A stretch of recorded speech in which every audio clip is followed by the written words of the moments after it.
사사기는 약 350년 동안에 사사들이 다스렸던 시대다. 그래서 우리가 사사 시대다라고 이렇게 부릅니다. 왕국이 이루어지기 전까지 역사입니다. 가나안 땅을 정복하고 그 땅을 분배받고 난 다음에 여호수아가 죽게 되고, 그 여호수아가 죽게 되면서 그와 함께 생존했던 장로들마저 죽게 되니까 상황이 확 바뀌어버리게 됩니다. 그렇게 해서 시작된 약 350여 년의 기간들을 우리가 사사시대다 이렇게 불러요. 그 사사시대의 특징에 관하여서는 아마도 기억하시는 것처럼 당시 왕이 없으므로 사람들이 자기 소견에 오른 대로 행하였다라는 표현을 우리가 기억하면 그 시대가 어떤 시대이겠는가 우리가 상상할 수 있을 것입니다. 그 시대는 선순환을 이루었던 시대가 아니라 악순환을 이루었던 시대라고 부릅니다. 그래서 이스라엘 역사 속에서는 좀 암흑기와 같은 그런 시간들이었다 이렇게 평가되는 시간입니다. 어떤 악순환을 이뤘을까요? 어떤 똑같은 일련의 주기적으로 순환을 하는데 그 순환하는 방향이 마치 이렇게 우리가 나선형 구조처럼 순환을 하면서 앞을 향해서 이렇게 좋은 방향으로 나아가게 되면 이게 선순환을 이룬다 이렇게 말할 수 있겠지만, 반대로 계속 순환을 하면서 뒤로 물러가는 형태를 이룹니다. 그래서 우리가 이걸 악순환이다 이렇게 불러요. 어떤 순환이 있었을까요? 그들이 평안하고 잘 될 때 하나님을 등지고 이 가나안 땅의 종교에 빠져들어가면서, 그리고 그들이 범죄를 하게 됩니다. 범죄하게 되니까 하나님이 그 백성들을 하나님 가까이 두게 하시려고 주변에 있는 나라들을 하나님이 도구로 사용하십니다. 그래서 그 도구들을 통해서 그들로 하여금 하나님을 찾도록 상황을 이끌어 가세요. 어떤 때는 그 기간이 짧기도 하지만 어떤 때는 상당히 깁니다. 오늘 우리가 읽어간 입다라는 사사가 등장하기 전에 18년이라고 하는 세월을 오랫동안 주변 나라들로부터 괴롭힘을 당하게 되죠. 그래서 이렇게 괴롭힘을 당하게 되면 그들이 하나님께 비로소 부르짖기 시작합니다. 하나님, 이방 족속들로 인해서 우리가 심히 괴로우니 우리에게 이 이방 족속들부터 구원해 달라라는 그런 부르짖음을 올리게 됩니다. 그럼 그런 부르짖음을 들으신 하나님이 마침내 구원자를 일으켜 세우시는데, 이게 그 구원자가 사사로 부름받는 사람들입니다. 이런 사사를 그들의 간구를 들으시고 세워서 이방 나라의 괴롭힘과 압제로부터 하나님이 구원하시고 그들이 평안한 때를 이루도록 하나님이 이끌어 가시는 겁니다. 그럼 또다시 처음이 시작됐던 그 일이 또 진행이 되는 거죠. 또 그들이 평안하고 잘 될 때는 또 하나님을 잊어버리고 또 다른 신들을 또 따라가게 되는 일들이 되면서 이런 일들이 계속 주기적인 반복을 이루어 가는데, 선순환이 아니라 악순환을 이루게 됐다. 그래서 이 시대를 우리가 참 암흑기와 같은 시간들이다 이렇게 부르고 있다는 겁니다. 이제 오늘 본문의 이야기로 한번 들어가 볼게요. 본문에 등장하는 사사 입다라고 하는 인물입니다. 입다에 대한 성경의 기록은 사사기 10장 6절부터 12장 7절까지 기록이 됩니다. 비교적 많은 분량이 기록되고 있는 사사 이야기입니다. 그가 등장하던 때는 시기적으로 언제쯤 될까? 약 사사시대 350년 중에 약 300년 정도가 흘러가니까 사사시대의 말기에 가까운 때 그가 부름을 받아 사사로 세워집니다. 왜 그가 사사가 되었을까? 조금 전 처음 도입하면서 했던 말씀과 같이 이스라엘 자손들이 평안하게 되니까 하나님을 향해서 그들이 등을 돌리는 일이 있게 됩니다. 패역하다라는 말을 사용할 수 있어요. 하나님을 섬겨야 되는 걸 아는데 계속 거기로부터 미끄러져 내리는, 뒤로 미끄러져 내리는 그런 모습을 보이면서 계속 우상들을 향하여 곁눈질을 하면서 나중에는 거기에 빠져들게 되는 그런 모습이었다는 거죠. 이걸 패역하다라고 말하는 겁니다. 패역한 이스라엘 자손들에 대하여 하나님이 안 되겠다 싶어서 하나님이 어떻게 하셨느냐, 주변 나라 이스라엘 땅을 중심으로 서쪽에 있었던 블레셋 나라를 하나님이 들으시고, 또 오른쪽에 있는 나라 중에 암몬이라고 하는 나라를 하나님이 막대기로 들어서 이스라엘 자손들을 괴롭히도록 하나님이 허용을 하시게 됩니다. 그런데 그렇게 보낸 시간들이 무려 18년이라고 하는 시간이 지났다는 겁니다. 18년이라는 시간은 짧은 시간은 아니죠. 상당히 긴 시간을 보낸 겁니다. 왜 그렇게 긴 시간 동안 이렇게 괴롭힘을 당했을까라는 것을 우리가 역으로 생각해 보면 어땠다는 말일까요? 당시에 이스라엘 자손들이 대단히 강팍했다, 완악했구나, 영적으로 상당히 무지한 상태에 이르렀구나. 그들이 그런 일들을 당하면서도 여전히 깨닫지 못하고 자신들의 길을 계속 가면서 어떻게든지 그 이방의 나라를부터 어쨌든지 그런 괴롭힘에서 벗어나기를 많이 애를 썼으면서 하나님을 부르지 않았다 이 말입니다. 이게 18년 세월을 보낸 거죠. 18년이 되니까 안 되겠다. 그 괴롭힘의 강도가 더해지게 되니까 안 되겠다 싶어서 그때 비로소 이스라엘 자손들이 하나님을 향하여 부르짖기 시작합니다. 그래서 하나님 앞에 부르짖어요. 하나님, 우리를 불쌍히 여겨주세요. 이방의 족속들이 우리를 와서 이렇게 괴롭히고 우리가 너무나 힘이 듭니다. 하나님, 이 이방의 압제로부터 우리를 구원해 주세요 라고 하나님 앞에 간절하게 부르짖습니다. 그러면서 등장한 인물이 바로 입다라고 하는 인물이었다는 겁니다. 근데 입다의 이야기는 긴 이야기를 담고 있지만 입다의 경우에 그가 태어난 그 출생 자체로부터 입다는 상당히 불우한 시작을 했다는 것입니다.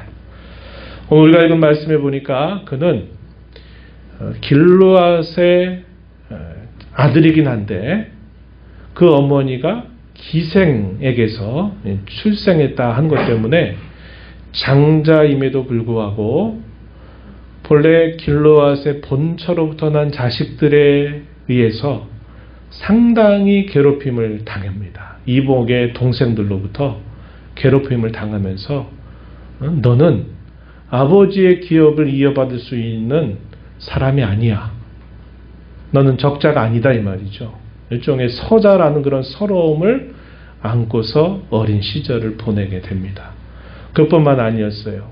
당시에 그 성읍에 사람들을 출입을 관장하는 역할을 누가 맡냐면 그 성읍의 장로들입니다. 그들은 그 성읍 안에 일어나는 여러 재반 사건들이 일어날 때마다 그것의 옳고 그름을 판단하고 그것으로 인하여 사람들을 들여오기도 하고 또 추방하기도 하는 권한을 가지고 있어요. 이 장로들이, 성읍의 장로들이 이 입다를, 그 입다의 이복 동생들의 말을 들어주면서 이 입다를 자기가 태어난 곳에 살지 못하게 하고 그를 쫓아내버립니다. 입다가 어디로 갔을까요?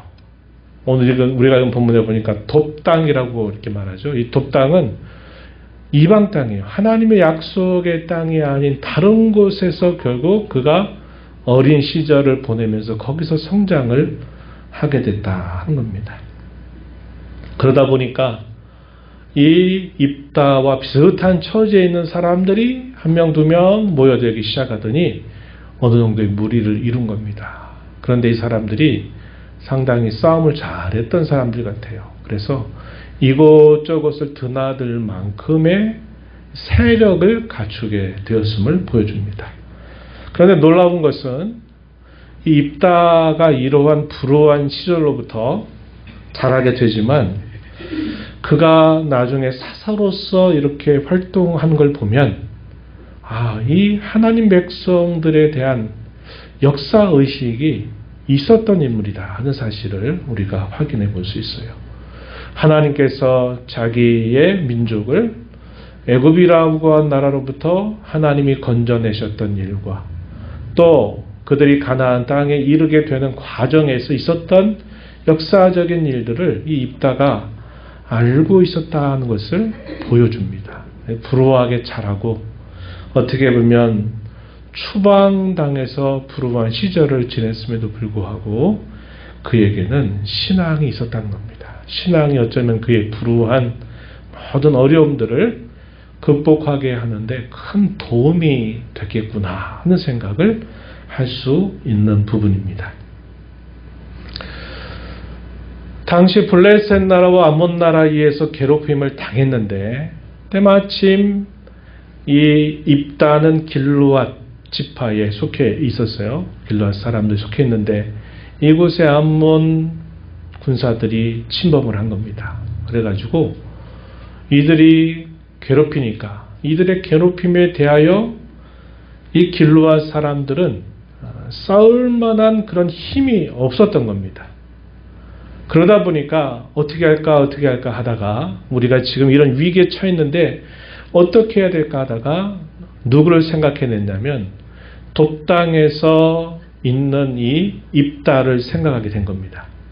그래가지고 그 성읍의 장로들이 자존심을 뒤로 하고 이제 그 돕당에 있는 입다를 찾아갑니다. 입다는 서름이 가득했어요. 한이 맺혀 있었습니다. 자신들을 쫓아내는데 앞장섰던 그 성읍의 지도자들이 와서 자기에게 지금 우리가 전쟁에서 죽게 되니까 빨리 와서 도와달라라고 하는 요청을 들었을 때 어쩌면 그의 마음속에 맺혔던 한을 그들에게 토로합니다. 당신들이 나를 내쫓았지 않았습니까? 이제 와서 나에게 이게 무슨 이런 이야기를 합니까? 라고 서러움을 표현하고 그러면서 이런 말을 들었지만 이 성읍의 장로들은 뭐라고 얘기했냐면 당신들이 우리를 이끌어야 됩니다. 우리의 머리가 돼서 우리를 빨리 도와줘야만 됩니다. 라고 입다에게 요청을 했고 입다는 그것이 분명한 사실이 된다 하는 사실을 약속받고서는 그와 함께 있는 무리들과 함께 이 지금 전쟁을 치러야만 되는 이곳으로 찾아오게 된 것입니다. 그래서 이 전쟁을 벌이게 되는데 하나님이 입다를 도와주셔요. 그래서 이 전쟁의 승산이 없는 싸움에서 마침내 입다가 큰 승리를 거두게 되면서 이 길르앗 사람들이 위기에서 벗어나게 되고 이 사실이 이스라엘 전체에 있어서는 큰 기쁨의 소식이 되었다고 하는 것입니다. 그래서 입다의 이런 삶의 모습들을 보게 되면 참 불우한 시절을 보내면서 신앙으로 자신의 불우함을 극복하고 또 위기에 처해져 있는 자신들의 동족들을 건져내서 전쟁의 큰 승리를 이끌면서 그가 사사로서의 역할을 감당하게 됐다는 겁니다. 그가 사사로 감당했던 시간은 6년 세월이었습니다. 6년 세월이 됐다. 이렇게 소개가 되고 있어요. 그러나 이에 사사로 활동했던 6년 세월을 돌아보면 그가 사사로서 마침내 죽음을 당해서 이 세상을 떠나게 되지만 이 6년 세월에는 그의 인생에 명암이 있다는 겁니다. 밝은 면이 있는가 하면 어두운 면도 있었어요. 밝은 면은 우리가 살펴본 것처럼 태어날 때부터 자신의 탓으로 돌릴 수 없는 일로 인해서 따돌림과 왕따를 당하고 참 불우하게 어린 시절을 보내야만 했던 그러한 처지임에도 불구하고 신앙으로 극복해서 이스라엘을 건져내는 사사가 되었다 하는 면들, 그의 생애 가운데서 이 암몬 족속과의 전쟁을 아주 큰 승리로 이끌어냈다고 하는 것도 그의 인생에 참 잘한 부분이고, 또 하나의 전쟁이 있었습니다. 그 전쟁은 안타깝게도 에브라임 지파와 이 입다가 속해 있는 사람들 사이에 벌어진 전쟁이었습니다. 이 전쟁에서도 입다가 그것을 승리로 이끌어가는 일에 있어서는 잘했어요. 자기의 동족들을 지켜낸 것입니다. 원치 않는 싸움이었어요. 에브라임 지파가 그 싸움을 걸어온 겁니다. 그래서 그 싸움을 원치 않았지만 결국 싸움을 해서 그 싸움을 승리함으로 자기의 어떤 자기가 속해 있는 이 지파 사람들을 건져낸 역할을 했어요. 그러나 또 어두웠던 면들은 뭐냐면 그가 이렇게 일들을 감당하면서 불운한 일들이 계속 따라왔었다고 하는 겁니다. 첫 번째 불우한 일은 암몬 족속과의 전쟁에서 승리를 이뤄내는데 이 입다가 어떤 일을 하냐면 하나님, 만약에 이 전쟁에서 승리를 가져다 주신다면 나를 맞으러 오는 첫 번째 사람을 내가 번제물로 드리겠습니다. 라는 서원을 하나님 앞에 올리게 된 것입니다. 그 서원을 올리게 되는데 그 내용이 11장 30절 말씀에 소개가 되고 있어요. 한번 눈으로 한번 보시면 이렇게 말합니다. 그가 여호와께 서원하여 이르되 주께서 과연 암몬 자손을 내 손에 넘겨주시면 31절 내가 암몬 자손에게서 평안히 돌아올 때 누구든지 내 집문에서 나와서 나를 영접하는 그는 여호와께 돌릴 것이니 내가 그를 번제물로 드리겠나이다. 하나님이 승리 있게 해주시기를 간절하게 바라면서 서원을 올렸는데 이 서원으로 올리고 나서 하나님은 그의 간절한 바람대로 승리하도록 하셨습니다. 그런데 그것을 기뻐해서 마중 나왔던 사람이 누구였냐면 그의 딸입니다. 무남동녀 하나 있는 그 딸이 그 승리를 기뻐하면서 아버지를 환영했어요. 입다가 서원한 것에 따라서 그 하나에 있는 그 자식을 결국 제물로 바치게 되는 일이 있었다. 그래서 그 승리의 기쁨을 온전하게 누리기가 어려웠다 하는 것을 우리가 볼 수 있습니다. 40절 마지막 절 11장 40절에 보면 이스라엘 딸들이 해마다 가서 길르와 사람 입다의 딸을 위하여 나흘씩 애곡하더라 이렇게 표현했습니다. 근데 어떤 성경학자들은 이거는 문자대로의 표현이 아닐 것이다 라고 말하는 경우도 있지만 그러나 그의 죽음에 대하여 사람들이 그렇게 애곡했다라는 것을 볼 때는 아마 문자대로 이해하는 게 적절하지 않겠나 이런 생각을 해봐요. 그래서 승리에서 너무나 기쁘고 즐겁지만 또 한편으로는 무남동녀였던 그런 딸을 결국은 곁에 둘 수 없었던 일이 있었다는 것이죠. 그런데 이러한 식의 사람을 제물로 바친다고 하는 것은 하나님이 결코 원치 않는 제사예요. 그것은 가나안 종교나 그 주변의 나라들에서 했던 하나의 제사의 방식이었다는 겁니다.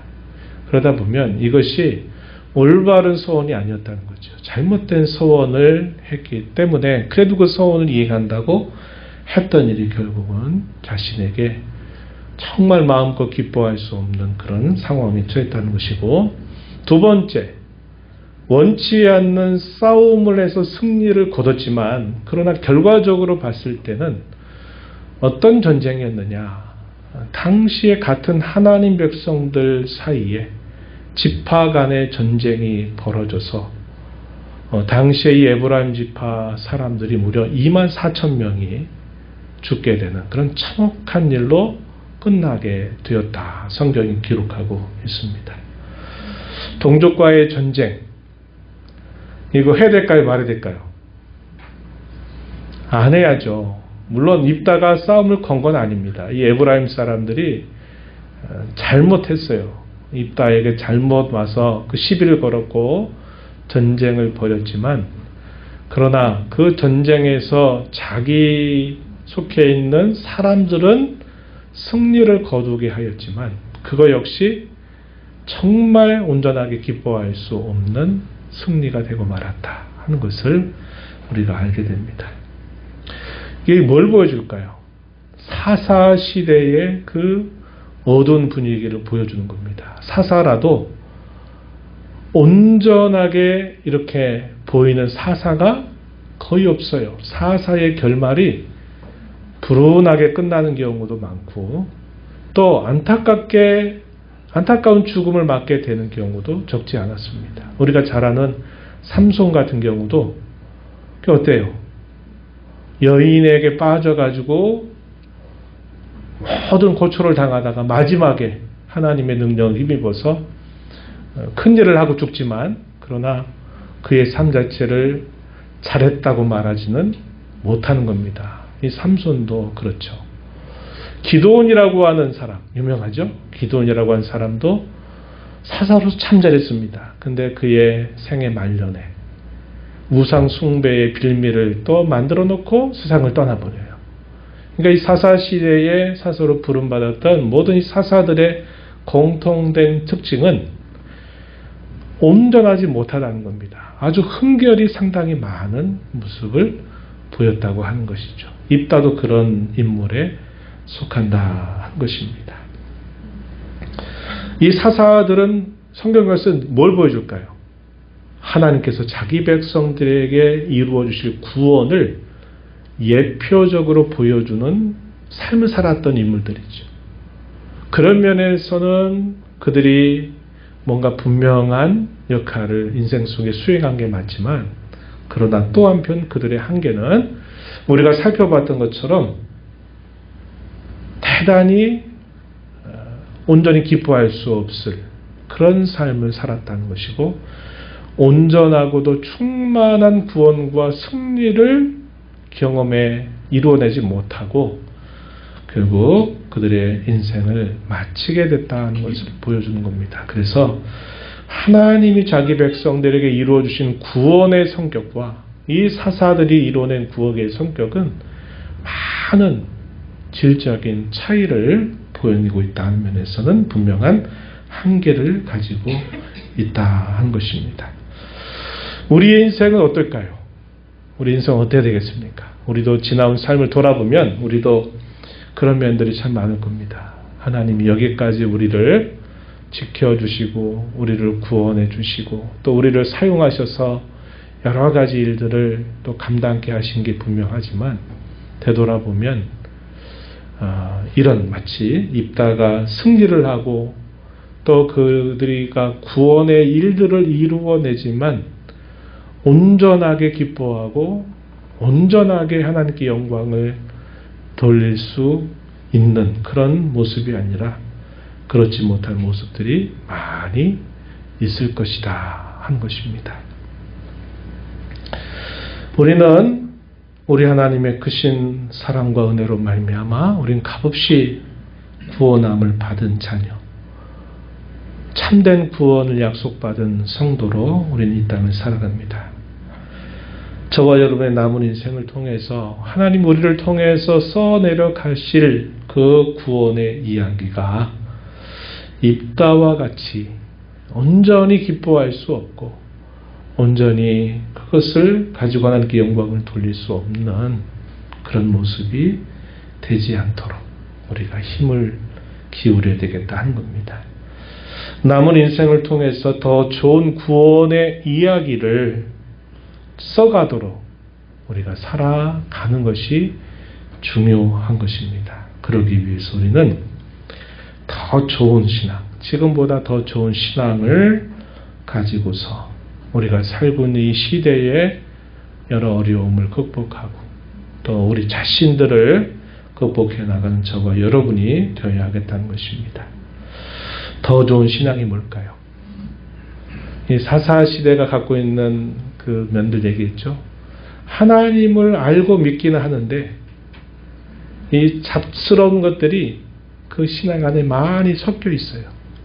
그래서 순전하고 온전한 신앙이 아니라 당시의 이방 종교의 영향도 섞여 있고 자기 자신의 생각도 섞여 있어서 하나님을 아는 것이 온전하지 못하다는 겁니다. 우리도 그럴 수 있어요.